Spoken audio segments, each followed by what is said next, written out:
Hey guys, Αντώνης εδώ και σήμερα δεν θα κάνω ούτε survival ούτε τέτοιο, θα κάνω ένα tutorial και πραγματικά πιστεύω ότι θα το θέλετε πολύ όλοι σας, πώς να κάνετε βίντεο με το Bandicam όση ώρα θέλετε χωρίς να πληρώσετε. Θα χρειαστείτε όμως και το Movie Maker. Λοιπόν, αρχικά βάζετε στο Bandicam, κάνετε εδώ το βίντεο σας, πάτε εδώ, το παίρνετε, το βάζετε, αυτό είναι το βίντεο που κάνω αυτή τη στιγμή εδώ. Ναι, έχω ένα δοκιμαστικό βίντεο εδώ, βασικά δοκιμαστικό, ένα για παράδειγμα. Εσείς μπορείτε να κάνετε ό,τι βίντεο θέλετε φυσικά.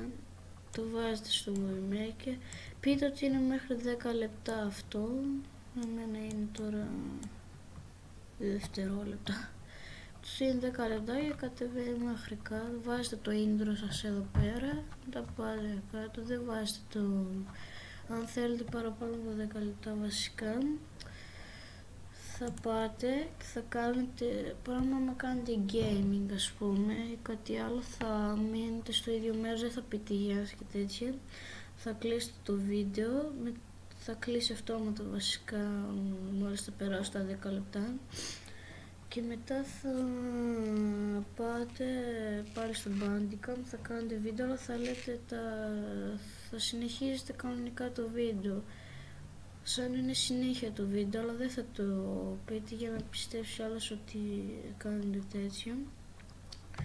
Και θα πάτε εδώ στο Movie Maker, πείτε τώρα ότι αυτό είναι άλλο βίντεο, εδώ πέρα, το ξαναβάζω. Και ναι, συνεχίζει το βίντεο, τώρα είναι 5 δευτερόλεπτα. Πείτε ότι ξαναβάζω άλλο ένα βίντεο, τώρα πάει 8 δευτερόλεπτα. Πείτε ότι ξαναβάζω και άλλο βίντεο, πάει 10 και πάει λέγοντας όση ώρα θέλετε. Αλλά νομίζω, ναι, όσο θέλετε.